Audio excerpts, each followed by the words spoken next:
Hello guys welcome to our channel Nepal online स्कुलमा तपाईँहरूलाई फेरि पनि स्वागत छ। आज चाहिँ हामी कुरा गर्नेछौँ वाइल्ड लाइफ रिजर्भ इन नेपालको बारेमा है। प्रिभियस भिडियोजहरुमा हामीले नेसनल पार्कहरुको कुरा गर्यौं। अब चाहिँ हामी वाइल्ड लाइफ रिजर्भको बारेमा कुरा गर्नेछौँ है त।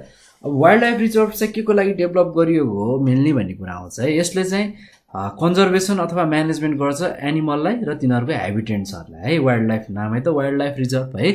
यिनीहरूले चाहिँ वाइल्ड लाइफको ह्याबिटेन्ट हैन तिनीहरूको म्यानेजमेन्ट गर्ने काम गर्छ है। त्यसैगरी रेयर र इन्डेन्जरमा पर्नेहरूलाई चाहिँ विशेष गरी फोकस गरेर चाहिँ यिनीहरूलाई चाहिँ कन्जर्भ गरेर राखिएको हुन्छ है जंगलमा है। त्यसको प्रपर म्यानेजमेन्ट गरेर तिनीहरूको ह्याबिटेन्ट अनुसार हैन तिनीहरूको नम्बरहरू इन्क्रिज गर्नको लागि चाहिँ यिनीहरूलाई राखिएको त्यस्तो खालको रिसोर्सेसमा चाहिँ रिजर्भ एरियामा चाहिँ राखिएको हुन्छ है। अब यसमा पिपुलहरूलाई छिर्न पनि जान दिइदैन हैन। त्यसैगरी नेसनल पार्कहरुमा जस्तै के हन्टिङको लागि एभाइलेबल अब हन्टिङको लागि हन्टिङ गर्न पाइँदैन हैन। रुखहरू काट्न पाइँदैन हैन। डोमेस्टिक एनिमलहरूलाई लिएर जान पाइँदैन हैन। त्यसैगरी घरहरू बनाउन पाइँदैन त्यो एरियाभित्र। यस्तो कुराहरू चाहिँ स्ट्रिक्ट हुन्छ है यो वाइल्ड लाइफ रिजर्भभित्र। ओके, अब वाइल्ड लाइफ रिजर्भको कुरा गर्नु पर्दाखेरि टोटल एरिया चाहिँ 979 स्क्वायर किलोमिटर रहेको छ है वाइल्ड लाइफ रिजर्भको चाहिँ। Okay, wildlife reserve is a area for the protection of wildlife भन्ने कुरा त हामीले बुझिहाल्यौँ है।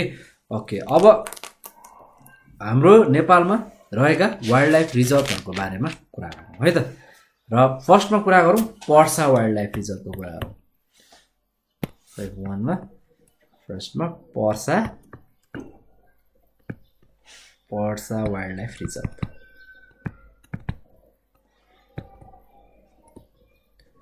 पर्सा वाइल्ड लाइफको रिजर्भको कुरा गर्नु पर्दाखेरि यसको एरियाको कुरा गरौँ। यसको एरिया रहेको छ 499 स्क्वायर किलोमिटर चाहिँ यसको एरिया रहेको छ है। र यसलाई इस्टाब्लिस गरिएको हो 1984 मा चाहिँ यसलाई इस्टाब्लिस गरिएको हो है। ओके, यसको एरिया वा यो चाहिँ इस्टाब्लिसमेन्ट डेट भयो। यसको लोकेसनको कुरा गर्नु पर्दाखेरि चाहिँ यो चाहिँ यसले चाहिँ पर्सा वाइल्ड लाइफ रिजर्भले चाहिँ अब पर्सा जिल्ला त गर्ने नै भयो। त्यसैगरी बारा, मकवानपुर र चितवन गरेर चाहिँ 4वटा जिल्लाहरू चाहिँ रहेको छ। र यो चाहिँ सेन्टर पार्टमा पर्छ नेपालको है। र यसको फिचर्सको कुरा गर्ने हो भने यसको डोमिनेन्ट ल्यान्डस्केप चाहिँ कस्तो छ भन्दाखेरि रिजर्भ छ है। केले भन्दाखेरि चुरिया हिल्सहरूले चाहिँ रिजर्भ भएको छ जसको रेन्ज रहेको छ 450 देखि 950 मिटरसम्म है। त्यसैगरी यो चाहिँ इस्ट वेस्टसँग फैलिएको छ यो रिजर्भ भएर है। र यो रिजर्भ चाहिँ सब ट्रपिकल मनसुन क्लाइमेटमा पर्छ है अथवा रहेको छ है। त्यसैगरी फरेस्ट चाहिँ कस्तो छ भन्दाखेरि ट्रपिकल र सब ट्रपिकल फरेस्ट टाइपको रहेर चाहिँ कम्पोज्ड भएको छ जसमा चाहिँ साल रहेको छ मेन भेजिटेसनको रूपमा जसको चाहिँ 90% एरिया चाहिँ यसैको छ है। र यसैगरी चुरिया हिल्समा पाइने चाहिँ चिर पाइनहरू पाइन्छ है जेनरली। त्यसैगरी खयर सिसौहरू पनि पाइन्छ। त्यसैगरी सिल्क कटनहरू पनि यसमा पर्दछ है। त्यसैगरी यो चाहिँ यो रिजर्भले चाहिँ के गर्दछ भन्दाखेरि गुड पोल्युसन अथवा रेसिडेन्ट्सहरू चाहिँ एकदमै धेरै छन्। इलेफेन्टको, टाइगरको, लियोपर्ड्सहरूको हैन। त्यसैगरी ब्लू बलहरूको, वाइल्ड डगहरूको हैन, स्लोथ बियर भन्ने हुन्छन् हैन। त्यसैगरी अरू कमन एनिमलहरू छन् चितल, हग डियरहरू, बाकिङ डियरहरू हैन, हाइनाहरू, एसेक्ट्राजहरू धेरै पर्छ है। जङ्गली बिरालोदेखि लिएर धेरै पर्छ। यसमा यो वाइल्ड लाइफ रिजर्भमा चाहिँ 300 प्रजातिका चाहिँ बर्ड्सहरू रिजर्भ छन् है। त्यस्तै जसरी जाइन्ट हर्नबिलहरू हैन, रेड जङ्गल फ्लोहरू, फ्लाइ क्याचर, वुड पिकरहरू चाहिँ कमन बर्ड्सहरूमा को रूपमा प्रिजर्भ गरेर राखिएको छ है। धेरै प्रकारका स्नेक्सहरू पनि पाइन्छ जस्तै कि किङ कोब्रा, कमन कोब्रा हैन, ऱ्याट स्नेक, पाइथनहरू पनि यो रिजर्भमा यो एकदम हट ट्रपिकल क्लाइमेटमा चाहिँ यसलाई जोगाएर र बचाएर राख्ने काम चाहिँ गरेको छ है। अब हामी अर्को कुरा गरौँ कोशी टापु वाइल्ड लाइफ रिजर्भको कुरा गरौँ है त। कोशी टापु सेकेन्डमा कोशी टापु वाइल्ड लाइफ रिजर्भ भनेर राखौँ है त। कोशी टापु वाइल्ड लाइफ रिजर्भको कुरा गर्नु पर्दाखेरि यसको एरियाको कुरा गर्ने हो भने 175 स्क्वायर किलोमिटर यसको एरिया रहेको छ। र यसको लोकेसन रहेको छ अथवा इस्टाब्लिसको कुरा गर्नु पर्दाखेरि यो चाहिँ 1976 मा इस्टाब्लिस भएको छ है। ओके, इस्टाब्लिसमेन्टको कुरा गर्दै जाँदाखेरि लोकेसनको कुरा गर्ने हो भने यो चाहिँ कोशी टापु वाइल्ड लाइफ रिजर्भमा पर्दछ जसको चाहिँ फुड प्लेन अफ सप्तकोशीमा पर्दछन्। सप्तरी जिल्ला र सुनसरी जिल्ला र पूर्वी भेग हो क्या नेपालको चाहिँ। त्यसै गरी यो रिजर्भ चाहिँ कसरी डिफाइन छ भन्दाखेरि इस्टर्न र वेस्टर्न इम्ब्याङ्कमेन्ट अफ रिभरले चाहिँ यो रिजर्भलाई चाहिँ डिफाइन गरिएको छ है। पूर्व र पश्चिमको इम्ब्याङ्कमेन्टको खोलाको इम्ब्याङ्कमेन्टको रूपमा चाहिँ चिनिन्छ है। अब के हो यो त इम्ब्याङ्कमेन्ट भनेको चाहिँ के हो, नेपालीमा चाहिँ यसलाई तटबन्ध भनेर चाहिँ चिनिन्छ है। ओके, तटबन्ध भनेर त बुझ्नुहुन्छ नि है। अब हेर्नु शब्दकोश हेर्नुहोस्, अब तटबन्धबाट पनि बुझ्नुहुन्न नि है। र ओके, अब यसमा चाहिँ कस्तो टाइपको भेजिटेसन रहेको छ भन्दाखेरि लामो खालको खैर पाटेर घाँसहरू ग्रासल्यान्डहरू छ होइन। त्यसै गरी फ्यु प्याचेस अफ खैरहरू भेटिन्छ, सिसोहरू भेटिन्छ होइन। त्यसै गरी धेरै ट्रिम्बुनस मिक्स्डहरू रहेको छ है रिभराइन फरेस्टहरूको। ओके, अब यो रिजर्भ चाहिँ एकदम इम्पोर्टेन्ट हेबिटेटमा नि पर्छ है वाइल्ड लाइफको लागि, किनभने यहाँ भेराइटी अफ वाइल्ड लाइफहरू पाइन्छ होइन। जस्तै गरी लास्ट सर्भाइभिङ पपुलेसनको रूपमा हजारवटा इन्डिभिजुअल्स अफ वाइल्ड बफेलोहरू छ, अर्नाहरू चाहिँ यसमा भेटिन्छ होइन। त्यसै गरी अरू म्यामलहरू भेटिन्छ, हक डियर, वाइल्ड बोरहरू, स्पटेड डियरहरू, ब्लू बिलहरू पाइन्छ होइन। त्यसै गरी यसमा चाहिँ 280 स्पेसिसका बर्डहरू छन् है अहिलेसम्म चाहिँ रेकर्डेड भएको मध्ये चाहिँ 280वटा चाहिँ डिफ्रेन्ट स्पेसिसका चराहरू छन् है। त्यसै गरी 20 स्पेसिसमा डग पर्छ, 2 स्पेसिसमा आइस पर्छ र धेरै स्ट्रोक्सहरू पर्छ, आर्ट्रिचहरू, हिरन्सहरू होइन, हिरोइन्स। त्यसै गरी इन्डेन्जर्ड स्वामहरू पनि यसमा पर्छ, ब्ल्याङ्गर फ्लोरिकाहरू पर्छ यसमा होइन।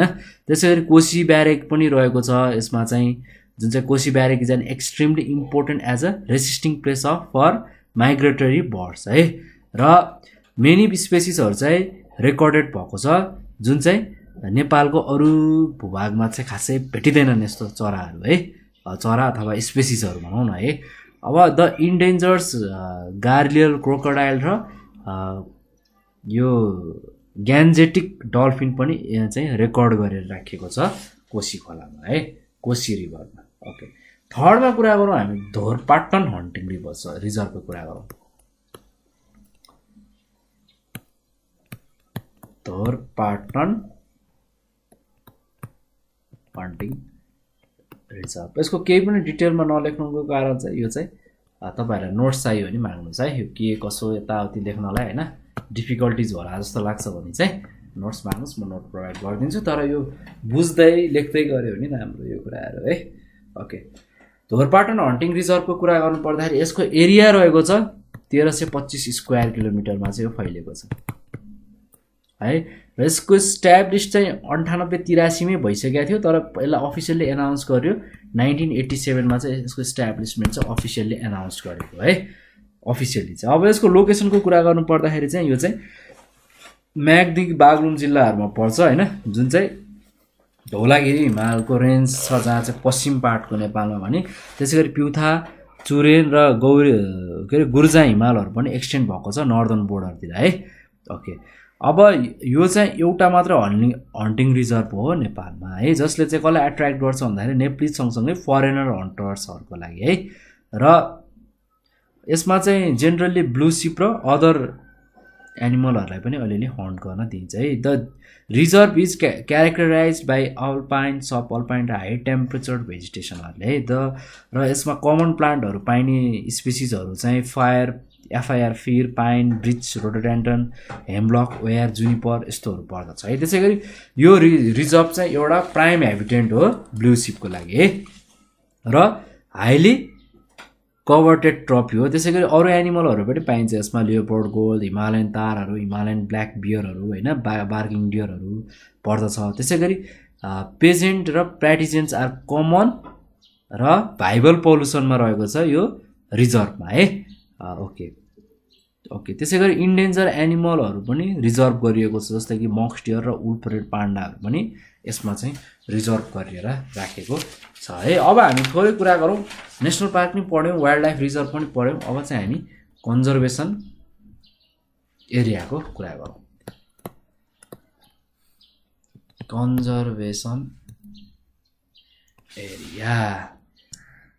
कन्जर्भेसन एरियामा हामीले चाहिँ के हुन्छ जेनरली भन्दाखेरि यसले चाहिँ नेचुरल रिसोर्सेस अथवा नेचुरल इन्भाइरोमेन्टहरूलाई चाहिँ कन्जर्भ गर्ने काम गर्छ है।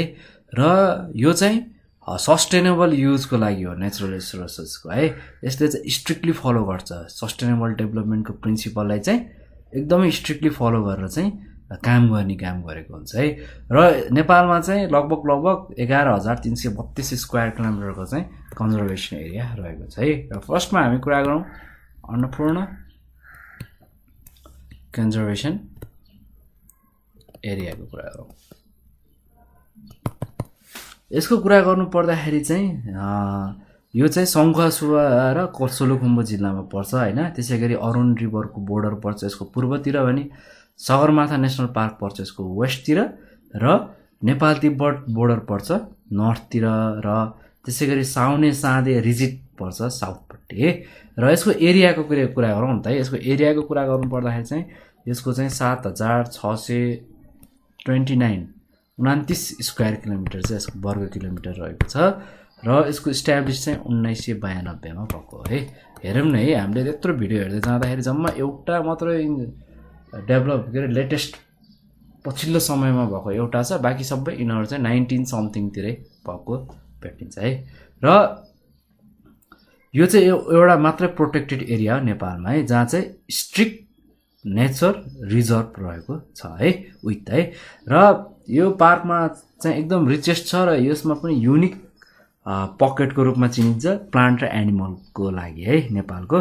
र यसमा चाहिँ वाइल्ड लाइफहरू पर्छ इन्डेन्जर्ड रेड पान्डाहरू, मक्सटियरहरू, हिमालयन ब्ल्याक बियरहरू है। त्यसै गरी यसमा मोर सुइटेबल सस्टेनेबल पपुलेसन पनि रहेको छ घोरलको, हिमालयन थारको होइन, बार्किङ डियरको र हिमालयन मोर्मोर त्यस्ता धेरै छन् होइन। त्यसरी कमन लङ्गुर मङ्कीहरू पनि भेटिन्छ यसमा होइन। त्यसै गरी अरुण रिभर पनि रहेको छ यसमा, जहाँ चाहिँ 84 भेराइटीको स्पेसिसहरू छन् है फिसका, 84 भेराइटी छन् माछाका है। त्यसै गरी 32,000 पिपुलहरू पनि इनहेबिटेन्ट्स रहेका छन् यो कन्जर्भेसन एरियामा भट्टर है। ओके, अब हामी अर्को कन्जर्भेसन एरियाको बारेमा हेरौँ। सेकेन्डमा कुरा गरौँ Kanchenjunga conservation area. Kanchenjunga conservation area यो चाहिँ कहाँ पर्दछ भन्दाखेरि नर्दर्न पार्टमा पर्दछ ताप्लेजुङ जिल्लाको र इस्टर्न भागमा पर्छ नेपालको है। र यसले चाहिँ कति स्क्वायर किलोमिटर कभर गर्छ भन्दाखेरि 2035 स्क्वायर किलोमिटर चाहिँ यसको कुल क्षेत्रफल चाहिँ रहेको छ है। र यसलाई चाहिँ इस्ट्याब्लिस्ड एराउन्ड आई थिङ्क 1997 तिर यसको इस्ट्याब्लिसमेन्ट गरेको है। यसको इस्ट्याब्लिसमेन्ट यसको एरिया रह्यो यो चाहिँ ओके। र यसको एल्टिट्युड छ कन्जर्भेसन एरियाको लगभग 1200 मिटरदेखि 8,586 मिटरसम्मको रहेको छ है यसको अल्टिट्युड्सको कुरा गर्नु पर्दाखेरि। यसै गरी यसमा चाहिँ चिलाउने र कटुसको रुखले चाहिँ यो जङ्गल भरिएको छ प्राय चाहिँ। त्यसै गरी वेक फरेस्ट, पाइन फरेस्टहरू नि पाइन्छ होइन। र रोडोडेन्ड्रन त पाइने नै भइहाल्यो। त्यसै गरी इम्पोर्टेन्ट वाइल्ड लाइफको कुरा गर्नु पर्दाखेरि स्नो लियोपर्डहरू, लियोपर्ड, रेड पान्डा, ब्लू सिप्सहरू, मक्सटियरहरू चाहिँ यसमा जेनरली पर्दछ है त। ओके, थर्डमा हामी कुरा गरौँ मनासलु कन्जर्भेसन एरियाको कुरा गरौँ। Manaslu conservation area, Manaslu conservation एरियाको कुरा गर्नु पर्दाखेरि चाहिँ यो चाहिँ अफिसियल्ली एनाउन्स गरिएको थियो अथवा ग्याजेट्स गरिएको थियो 1998 मा है त, 1998 मा। र यसको एरिया रहेको छ लगभग 1,600 आई थिङ्क 63 स्क्वायर किलोमिटर रहेको छ जस्तो लाग्छ मलाई एक्ज्याक्टली। एकचोटि बुक पनि हेर्नु होला है, यो मलाई एक्ज्याक्टली थाहा भएन यसको चाहिँ यति पार्ट चाहिँ रहेको छ यसको। र यो चाहिँ कहाँ पर्छ भन्दाखेरि गोर्खा र मनाङ जिल्लामा चाहिँ पर्छ है। र यो कन्जर्भेसन एरियामा पनि धेरै टाइपको मेडिकल प्लान्ट्सहरू रहेको छ है। र इम्पोर्टेन्ट वाइल्ड लाइफहरू पनि यसले कन्जर्भ गरेर राखेको छ, जस्तै कि स्नो लियोपार्ड, हिमालयन तार, रेड पान्डाज, हिमालयन मक्सटियरहरू यसले प्रिजर्भ गरेर राखेको छ। र यो प्रपोज चाहिँ के हो यो प्रोटेक्सन एरियाको भन्दाखेरि चाहिँ ब्याङ्किङ हन्टिङ रिजर्भ जुन चाहिँ 518 स्क्वायर किलोमिटरमा छ, त्यसै गरी 12 हन्टिङ रिजर्भ छ जुन चाहिँ 500 स्क्वायर किलोमिटरमा छ, र त्रिजङ्गा हन्टिङ रिजर्भ छ यो चाहिँ 363 स्क्वायर किलोमिटरमा छ। यसलाई चाहिँ त्यो अनुसार चाहिँ विभाजित गरेर चाहिँ राखिएको चाहिँ एउटा कन्जर्भेसन एरिया है। र अब हामी थोरै कुरा गरौँ यो आइयुसिएन भन्ने कुरा हामीले धेरै टपिकमा हेरिसक्यौँ, थाहा छ तपाईँहरूलाई। आइयुसिएन है, यो आइयुसिएन भनेको चाहिँ के हो, यसको फुल फर्म के होला, फर्स्टमा त्यहाँबाट हेरौँ नि त है।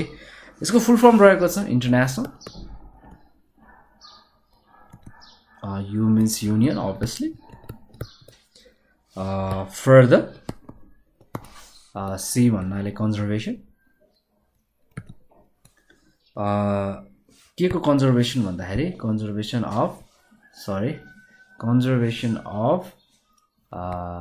अफ नेचर र नेचुरल रिसोर्सेसको कन्जर्भेसन है। यसको फुल फर्म चाहिँ यस्तो रहेको छ है, रिसोर्सेस, यसलाई चाहिँ सर्टकटमा आइयुसिएन भनेर भनिन्छ है त। र यो चाहिँ के हो भन्दाखेरि एउटा लिडिङ इन्स्टिट्युट हो जसले चाहिँ सस्टेनेबल युज अथवा बायोडाइभर्सिटीको कन्जर्भेसनको फिल्डमा चाहिँ धेरै राम्रो कामहरू चाहिँ गर्दै आएको छ है। र यो चाहिँ कहिले फाउन्ड गरिएको हो, यसलाई फर्म गरिएको भन्दाखेरि यो चाहिँ 1948मा चाहिँ यसलाई फर्म गरिएको हो। आई थिङ्क अक्टोबर 5मा चाहिँ यसलाई चाहिँ फाउन्ड गरिएको थियो है। र यसको हेडक्वार्टर रहेको छ स्विजरल्यान्डमा, आई थिङ्क मोर्जेस भन्ने ठाउँमा है। र यसै गरी यो चाहिँ 1990मा चाहिँ यसलाई चाहिँ सर्टेड नाम दियो आइयुसिएन भनेर, त्यसलाई चाहिँ द ओल्ड कन्जर्भेसन युनियन भनेर पनि चिनिन्छ है। र यसमा चाहिँ 70वटा मेम्बरहरू पर्दछ यो अर्गनाइजेसनमा है। र गभर्मेन्ट र नन गभर्मेन्ट एजेन्सीहरूले पनि यसमा काम गरेको छ है। र it has its panel over 5000 leading experts, र 5000वटा लिडिङ एक्सपर्ट्सहरूको एउटा प्यानल अथवा ग्रुप चाहिँ एउटा समूह चाहिँ रहेको छ है। र यसले चाहिँ अरू इन्स्टिट्युसनहरूसँग पनि मिलेर चाहिँ काम गर्छ, जस्तै कि world bank, Asian development bank, UNESCO, त्यस्तो खालकोमा है। त्यसै गरी आइएनसिएन भन्ने चाहिँ एउटा uniquely place to provide the technical advice on biodiversity issue है, तिनीहरूसँग पनि यिनीहरूले मिलेर काम गर्छ है। र आइयुसिएनले के मेन्टेन गर्छ भन्दाखेरि एउटा रेड लिस्ट अथवा रेड डाटा बुक भनेर बनाउँछ है, जसमा चाहिँ के हुन्छ भन्दाखेरि त्यहाँ चाहिँ एउटा टाक्सा हुन्छ जहाँ चाहिँ एउटा चाहिँ जुन चाहिँ एक्सटेन्सनको फेजमा हुन्छ त्यस्तोलाई चाहिँ के भन्छ भन्दाखेरि of taxa that faces the risk of extinction throughout the world है। जति पनि प्रजातिहरू चाहिँ रियर केसमा जान्छ त्यसलाई चाहिँ एउटा रेड लिस्ट अथवा रेड डाटा बुकको रूपमा चाहिँ उनीहरूले चाहिँ मेन्टेन गरेर राखेको हुन्छ है। यो चाहिँ इनिसिएटेड भएको थियो 1963 तिर है। र रेड बुक अनुसार चाहिँ त्यसलाई चाहिँ 8 क्याटेगोरिजमा चाहिँ राखिन्छ स्पेसिसलाई, जहाँलाई चाहिँ सी बुक पनि भनिन्छ है। र प्रपोजहरू हेरौँ नि त, यो लिस्ट चाहिँ किन बनाइयो होइन, किन यो रेड लिस्ट भन्ने चाहिँ प्रपोज गरियो होइन, किन हाम्रो सिलेबसमा रेड लिस्ट भन्ने डाटा एउटा बनाउँछ भनेर हाम्रो सिलेबसमा किन राख्यो, यसको प्रपोजहरूको कुरा गरौँ है त थोरै। Purpose of red list, red लिस्टको कुरा गर्नु पर्दाखेरि चाहिँ यसले के गर्छ फर्स्टमा भन्दाखेरि यसले चाहिँ अवेरनेसको क्रिएट गर्छ है, एउटा डिग्री चाहिँ क्रिएट गर्छ जुन चाहिँ बायोडाइभर्सिटीलाई चाहिँ अङ्कित गरेर चाहिँ एउटा चाहिँ अवेरनेस प्रोग्राम लिएर आएको हुन्छ है फर्स्टमा। त्यसै गरी अर्को भनेको के भन्छ भन्दाखेरि अब डाटा बनाउने बित्तिकै के हुन्छ, हामीले के हेर्न सक्छौँ, के आइडेन्टिफाई गर्न सक्छौँ भन्दाखेरि स्पेसिसहरूको डकुमेन्टहरू चाहिँ थाहा पाउन सक्छौँ कि कुन चाहिँ हाई रिस्कमा छ अथवा एक्सटेन्सनको फेजमा छ भन्ने कुरा हामीले आइडेन्टिफाई गर्न सक्छौँ यो डाटाबाट है। र अर्को कुरा भनेको चाहिँ कन्जर्भेसन स्ट्राटेजी बनाउन पनि यसले मद्दत गर्छ थर्डमा है। र अर्को भनेको चाहिँ यसले चाहिँ इन्फर्मेसन दिन्छ है, अथवा इन्टरनेसनल एग्रिमेन्ट्सहरू गरेको इन्फर्मेसन दिन्छ, जस्तै कि बायोडाइभर्सिटीको अथवा बायोलोजिकल डाइभर्सिटीको कन्जर्भेसनको बारेमा होइन। त्यसै गरी CITES भन्ने छ, conservation of international trade in endangered species of wild fauna and flora है। अघि न अथवा अघि होइन प्रिभियस भिडियोजमा हामीले के भनेको डिस्कस गरेका थियौँ भन्दाखेरि एउटा कतै मैले भनेको हुनुपर्छ, भनेको छु अभियसली भनेको छु कि एउटा चाहिँ ट्रेड अथवा एउटा कन्ट्र्याक्ट हुन्छ होइन, एउटा लिगल कन्ट्र्याक्ट हुन्छ कन्ट्रीको बिचमा होइन, एउटा स्पेसिसहरूलाई बचाउनको लागि होइन। तिनीहरूको अब जस्तो कि माइग्रेसन गर्ने बर्ड्सहरू हुन्छ, फिसहरू हुन्छ होइन, फिसेसहरू एक्वेटिक एनिमलहरू बर्ड्सहरूले त्यसै गरी एनिमलहरू पनि हुन्छन् हो त्यो तिनीहरूको कन्जर्भको लागि चाहिँ दुईवटा कन्ट्रीहरू बिच एउटा लिगल कन्ट्र्याक्ट हुन्छ क्या हो त्यस्तो सबै कुराहरू चाहिँ मेन्टेन गर्ने काम गर्छ इन्फर्मेसनहरू दिने काम गर्छ होइन इन्टरनेसनल एग्रिमेन्ट्सहरूको इन्फर्मेसन दिने काम चाहिँ यो 4वटा चाहिँ यसको मेजर प्रपोज भयो है 4 मेजर प्रपोजहरूको बारेमा चाहिँ हामीले डिस्कस गऱ्यौँ है अब यो सबै कुरा त गऱ्यो सबै कुरा त भयो होइन अब मानव प्रजातिको वी आर ह्युमन भन्छौँ नि त होइन हामी ह्युमन हो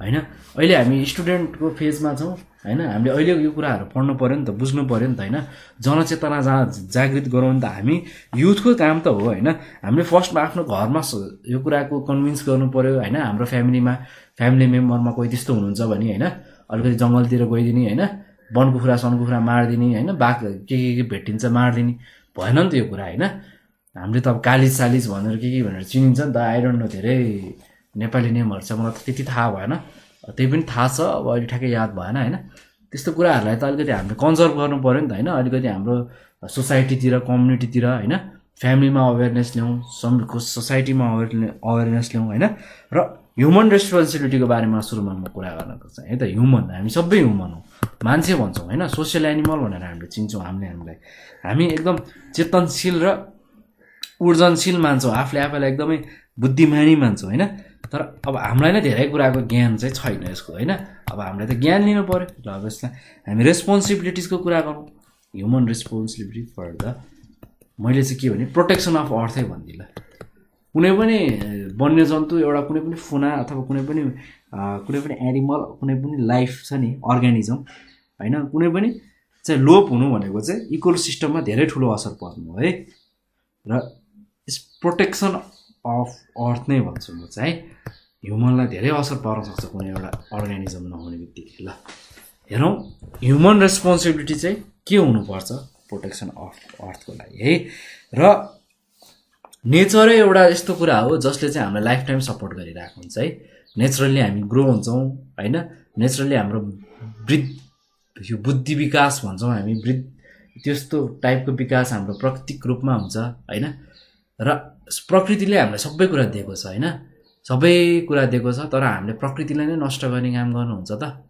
एउटा कुरा क्वेसन मार्क है अब मैले मेरो कम्युनिटीमा मैले जेन्युनली कुरा गर्नु पर्दाखेरि होइन धेरै अवेरनेस प्रोग्रामहरू चाहिँ म इभनले पनि ट्राई गरेँ तर अवेरनेसको प्रोग्राम बिना चाहिँ सम्भव हुँदो रहेछ भन्ने कुराको चाहिँ यो पर्सनल मेरो पनि बुझाइ छ है हाम्रो कम्युनिटीमा धेरै बुद्धिजीवी भन्ठान्नुहुन्छ आफूलाई धेरै जान्ने पोलिटिक्समा राम्रो होइन पढाइमा राम्रो एभ्रिथिङमा एक्सपर्ट छु भन्ने मान्छेहरू हुनुहुन्छ तर उहाँहरूमै चाहिँ ल्याक अफ नलेज छ होइन पैसामा बिक्ने यस्तो कामहरू भइरहेको छ होइन र हामीलाई प्रकृतिले नै सबै कुरा दिएको छ र हामी प्रकृतिलाई नै नष्ट गर्नेतिर त लाग्नु भएन नि होइन लाग्नु भयो त भएन नि यो कुरा त बुझ्नु पऱ्यो नि होइन र नेचर हाम्रो सोर्स हो सपोर्टिङ लाइफको सोर्स हो सो नेचर बिना इट्स इम्पोसिबल होइन सम्भवै छैन त्यही भएर हामीले यसलाई ब्यालेन्समा ल्याउनुपर्छ होइन र ह्युमन बिङ्सहरूले चाहिँ केही रुललाई चाहिँ फलो गर्नै पर्छ र उनीहरूले चाहिँ आफ्नो यो रेस्पोन्सिबिलिटी हो भनेर लाग्नुपर्छ है केही कुराहरू है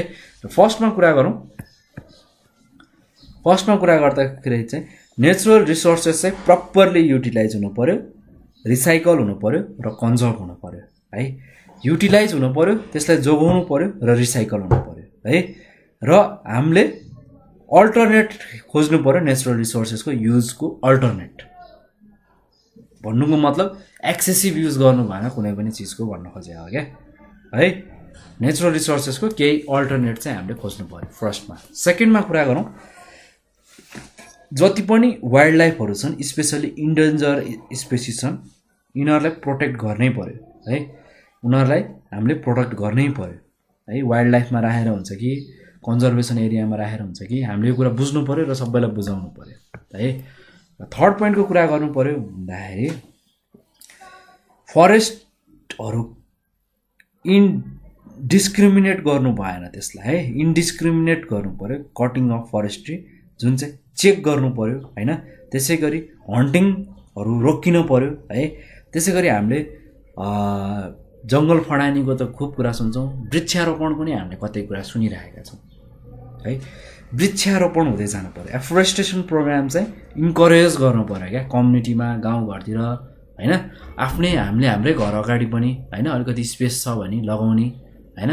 सिटिज एरियामा बस्ने मान्छेहरूमा त घर अगाडि नहोला, तर अलिकति ब्याङ्क अफ द खोला रिभरमा पोसिबल छ होइन। अलिकति हाम्रो अलिकति खाली रहेर त्यसै बसेको जङ्गलहरूमा रुख बिरुवा रोप्ने यस्तो कामहरू गर्नु पर्यो होइन। र अर्को फोर्थ पोइन्टमा कुरा गर्नुपर्दाखेरि जस्तै गरी एयर, वाटर, ल्यान्ड जति पनि छ नि होइन, यस्तो खालको नोइज पोल्युसनहरू यस्तो सबैमा हुने खालको पोल्युसनलाई चाहिँ हामीले एभोइड गर्नु पऱ्यो र हाम्रो इन्भाइरोमेन्टलाई फ्री अफ पोल्युसन गर्दै जानु पऱ्यो क्या गाइस। पढ्ने मात्रै होइन, मैले भन्ने मात्रै होइन होइन, मैले तपाईँहरूलाई पढाइरहेको छु, तपाईँहरूले सुनिरहनु भएको होला, बुझिरहनु भएको होला, त्यो मात्रै गर्नु भएन हामीले होइन। हामीले आजैको दिनबाट सुरु गर्नु पऱ्यो। हामीले धेरै नै परेन क्या। हामी सबै विद्यार्थीहरूले पहिला आफ्नो घरको प्यारेन्ट्सलाई बुझाउँ न यो कुरा होइन। त्यसै गरी बुवा आमाहरूले पनि गर्नुपर्छ यस्तो उस्तो भनेर ठुलो कुरा गर्नुहुन्छ, ठुलो कुरा गरे भन्छ है म चाहिँ, तर आफैमा चाहिँ प्र्याक्टिकल्ली लाइफमा इम्प्लिमेन्ट गर्नुहुन्न है। म आफैमा पनि छ यो केही कुराको कमजोरीहरू होइन। म पनि एउटा आफैलाई डेभलप गर्न खोजिरहेको छु। यो सबै कुरामा हामी रेडी हुनु पऱ्यो। र फिफ्थ पोइन्टको कुरा गरौँ, इकोलोजिकल इम्ब्यालेन्स छ नि, जस्तै कि ग्रिन हाउस इफेक्ट, एसिड रेनहरू, ओजन लेयरको डिप्लेसन होइन। त्यसमा चाहिँ मान्छेहरूको चाहिँ मेजर कन्सर्न हुनु पऱ्यो क्या, कन्सर्न हुनै पऱ्यो क्या है।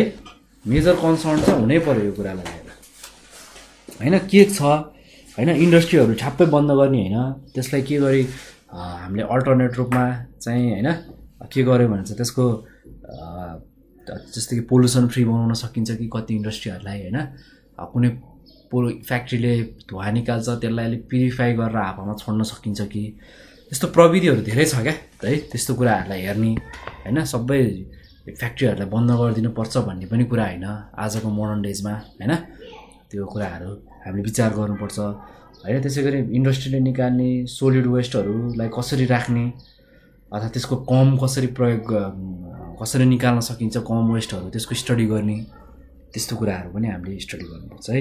र अर्को 6मा भनेको चाहिँ must aware the people to follow the family planning strategy. र फ्यामिली प्लानिङ त अब अहिले हाम्रो नेपालकै कन्टेक्स्टको कुरा गर्नु पर्दाखेरि त सबैले बुझिसक्नुभयो, जानिसक्नुभयो फ्यामिली प्लानिङको इम्पोर्टेन्सहरूको बारेमा होइन। के गर्नुपर्छ फ्यामिली प्लानिङमा, कसो गर्नुपर्छ भन्ने कुराहरू सबैलाई थाहा भइसक्यो होइन। र त्यही पनि हामीले चाहिँ धेरै कुराहरूको सजेसन दिनुपर्छ है। आफ्नो व्यक्तिगत राय भन्दा पनि साइन्टिफिक वेमा सोचेर चाहिँ हामीले चाहिँ बोल्ने गर्नुपर्ने हुन्छ है। सस्टेनेबल क्या कुनै पनि सोचाइ चाहिँ दूरदर्शिता हुनुपर्छ है। हामीले के कुरा हामीलाई तपाईँहरूलाई थाहा छ या छैन होइन, 40 देखि 50 इयर्समा चाहिँ अहिलेको इन्भाइरोमेन्ट चाहिँ यति ब्याड फ्याक्टरमा गएको हो क्या। त्योभन्दा अगाडि यस्तो ऱ्यापिड र ग्रेजुअली इन्भाइरोमेन्टमा असर थिएन क्या। पोल्युसनको कुरा गरोस् या एनिथिङको कुरा गरोस्, जुनसुकै कुराको होस्, 40 देखि 50 वर्षभित्र। र नेपालमा कुरा गर्नु पर्दाखेरि चाहिँ लास्ट 20 इयर्सबाट चाहिँ एकदमै धेरै असर आएको छ है। नेपालको पर्सपेक्टिभको कुरा गर्नुपर्दा यो चाहिँ ग्लोबल हो होइन। नेपालको कुरा गर्ने हो भने चाहिँ लास्ट 20 वर्षबाट चाहिँ यो कुराहरूमा चाहिँ एकदम, जस्तो कि म्याक्सिमम चाहिँ एयर र ल्यान्ड पोल्युसन चाहिँ अलिक बढी हुन्थ्यो नेपालमा होइन। त्यसपछि बिस्तारै चाहिँ एयर पोल्युसन बढ्यो होइन। त्यसै गरी बिस्तारै चाहिँ साउन्ड पोल्युसन अथवा नोइज पोल्युसन हुन थाल्यो है। त्यसै गरी वाटर पोल्युसनहरू चाहिँ, यो सबै कुराले चाहिँ वाटर पोल्युसन चाहिँ डाइरेक्टली इन्डाइरेक्टली निम्ताइदियो क्या। यो धेरै वर्ष भएको छैन क्या, years around 25-20 years or maximum 30-35 इयर्ससम्म भन्न सक्छौँ कुनै पर्सपेक्टिभ्समा है। र नेपाललाई पनि राखिन्छ 40 देखि 50 वर्षको बिचको काम कुराले गर्दाखेरि नै यो स्टेजमा आयो, पोल्युटेड हुँदै आयो। र यो अझ लास्ट केही डेजमा आउँदा त अझ एकदमै नराम्ररी असर पर्दै आयो है। र आजको दिनमा त यो कन्डिसन छ भने भोलि हामीले सोचेनौँ, हामीले विचार गरेनौँ यो कुरालाई, हामीले एनालाइसिस गरेनौँ यो कुरालाई भने अबको 20 to 30 इयर्स पछिको कन्डिसन कस्तो हुन्छ है। आज तपाईँ हुनुहुन्छ +2 11 क्लास पढ्दै हुनुहुन्छ, तपाईँहरूको एप्रोक्सिमेट इयर्स होला 16-17 इयर्सदेखि एराउन्ड 20 इयर्स होला एप्रोक्सिमेटली होइन। अब तलमाथि होला अलिअलि होइन। म्याक्सिमम यो इयर्सको पपुलेसनले तपाईँहरूले पढिराख्नु भएको छ। अबको 20 देखि 30 वर्ष भनेको ल तपाईँलाई मैले 30 इयर्सै राखेँ भने 50 इयर्स पछिको कन्डिसन कस्तो हुन्छ नेपालको है। त्यो भएर हामीले काम गर्ने हो क्या आज हामीले काम गऱ्यौँ भने हामी 50 वर्ष हुँदाखेरि चाहिँ अथवा तपाईँहरू 50 वर्ष हुँदाखेरि चाहिँ यसको फ्री लिभिङ होइन, हेल्दी इन्भाइरोमेन्ट होइन, हामी एब्रोड लाइफको देख्छौँ नि है। कति बाहिर पनि त छ नि, इन्डस्ट्रीहरू छ, सबै कुरा छ नि त, सबै कुरा म्यानेज छ नि त होइन। रेसिडेन्सियल एरियाबाट कति टाढा छ होइन। स्मोकहरू निकाल्यो भने उनीहरूले कति हाइली फिल्टर गरेर गर्छन्। ल्यान्डको एउटा स्टडी छ, सबै कुराको हामीले एउटा साइन्टिफिक तरिकाले अध्ययन गरेर हामीले विचार गर्नुपर्छ। विचार गर्नु सबैको 20 देखि 50 वर्ष कस्तो हुन्छ यही तरिकामा बढ्दै जाने हो भने होइन। हामीले गभर्मेन्टलाई त अब के गर्नु होइन, गभर्मेन्टको कुरा नगरौँ, हामी आफैबाट सुरु गरौँ होइन। हाम्रो होमबाट सुरु गरौँ, यो कुरा घरबाट सुरु गरौँ पहिला सुरु होइन। घरबाट प्र्याक्टिस गर्दै आएपछि कम्युनिटीमा आउँ होइन। कम्युनिटीमा प्र्याक्टिस गर्दै आइसकेपछि अनि त्यसपछि एउटा पर्टिकुलर डिस्ट्रिक्टमा आउँ अथवा एउटा पर्टिकुलर जोनमा जाउँ, अलि ठुलो जोनमा जाउँ, डिस्ट्रिक्ट हुँदै जाउँ होइन। डिस्ट्रिक्टबाट हुँदा हुँदै हाम्रो जोनमा जाउँ, जोनमा जाँदा अनि हामी देशभरि फैल्यौँ क्या है। एकैचोटि देशभरि गर्न सकिँदैन, पहिला घरै हो सुरु गर्ने स्टार्ट। फर्स्ट भनेको होम इज होम, पहिला घरबाट सुरु गर्ने हो है। कुनै पनि फोरहरूलाई चाहिँ हामीले सोच्नु पऱ्यो, क्याटेगोराइज गर्नु पऱ्यो होइन। क्याटेगोराइज गर्दै जाँदाखेरि होइन कुन चिजलाई हामी डिके गराउन सक्छौँ सोइलमा होइन, कुन कुरालाई हामीले रियुज गर्नुपर्छ, कुन कुरालाई हामीले रिड्युस गर्नुपर्छ, कुन कुरालाई हामीले रिसाइकल गर्नुपर्छ। हामीले प्रिन्सिपलको बारेमा त पढाएको छौँ नि त होइन। हेल्थमा पढ्ने मात्रै काम नगर्नु है गाइज, प्लिज गाइज है। यो कुरामा हामी सिरियस हुनुपर्छ। हामी यङ्स्टर्स है, मैले तपाईँहरूलाई पढाउनुपर्छ, यो कुरालाई एकदम सिरियसली लिनुपर्छ भनेर भन्नै पर्छ। किनभने पनि अब म पनि लाग्छु होइन, सबैजना लाग्नुपर्छ क्या। होमबाट सुरु गरौँ पहिला कुरा, first is home, then after other factor है। र गाइज यति भन्दै हाम्रो यो च्याप्टरलाई हामी कम्प्लिट गर्छौँ है। अब हामी फर्दर भिडियोजहरूमा पनि भेटौँला है। फर्दर भिडियोजहरूमा हामी कुरा गरौँला होइन। अब हामी एजुकेसन रिभोल्युसन ल्याउने तरिकाले हामी नेपाल अनलाइन स्कुल चलाइरहेका छौँ होइन। देशभरिको विद्यार्थीले पढ्न पाउनु पऱ्यो भन्ने हाम्रो मेन टार्गेट हो। युट्युबमा भिडियो अपलोड गर्नु मात्रै हाम्रो मेन टार्गेट होइन। हामी डेमोको रूपमा हामी भिडियोजहरू हालेको हो, सबैले पढ्न पाउनु भनेर होइन। हाम्रो चाहिँ हरेक ठाउँमा अब जान्छौँ हामी, हरेक कम्युनिटीहरूमा जान्छौँ होइन। जुन चाहिँ एफोर्डेबल जोनबाट बाहिर छन् पढाइको है, हामी स्कुल लेभलबाट सुरु गर्दैछौँ होइन। त्यसपछि हामी बिस्तारै +2 लेभलमा जान्छौँ होइन। र तपाईँहरूले पनि कन्ट्रिब्युसन गर्न सक्नुहुन्छ है। हाम्रो नम्बर छ, त्यहाँ कल गर्नुहोस् होइन। कन्ट्रिब्युसन कस्तो भन्दाखेरि कन्ट्रिब्युसन बुकहरूको कन्ट्रिब्युसन गर्नुहोस् होइन। आफूले पढेको किताबहरू नयाँ किनेर दिनै पर्छ भन्ने छैन। तपाईँले पढ्नुहुन्छ, नेक्स्ट इयर तपाईँहरूको भाइ बहिनी हुनुहुन्छ भने भाइ बहिनीहरूलाई दिनुहोस्, भाइ बहिनीहरूलाई दिनु सक्नुहुन्न भने हामीलाई दिनुहोस्। हामी त्यसको सही सदुपयोग गर्छौँ है। हामीलाई थाहा छ नि त, रिसाइकलको कुरा गरिसक्यौँ नि त हामीले होइन। त्यसै गरी हामीले +2 स्कुल लेभलको जुनसुकै लेभलको तपाईँसँग नोट कपीहरू होइन, त्यसै गरी बुक्सहरू प्रोभाइड गरिदिनुहोस्। हामीलाई कल गरेर हामीले नम्बरहरू राख्दैकै छौँ होइन। यस्तो कुराहरू विचार गरिदिनुहोस्। आफ्नो कन्ट्रिब्युसन पढाएर पनि गर्न सक्नुहुन्छ होइन। हामी जस्तै गरी रेकर्ड गरेर पनि कन्ट्रिब्युसन गर्न सक्नुहुन्छ है। र अरूभन्दा पनि मेन कुरा भनेको पढ्नुहोस् तपाईँहरू है। हाम्रो भिडियो कम्युनिटीमा धेरै तरिकाको भिडियोजहरू छ है, धेरै राम्रो राम्रो। भोलि तपाईँहरूको बायोलोजीको पनि धेरै ठुलो अब अहिलेसम्म त आइसकेको छैन होइन, तर अब आउँछ कमिङ डेजहरूमा है। तपाईँहरू ब्याचलर्स लेभलमा पुग्दासम्म त आउँछ नै अभियसली है। यो कुराहरू पढ्नुहोस्। र यति भन्दै आजको भिडियोबाट चाहिँ म बिदा हुन चाहन्छु। Bye bye guys, see you in next video.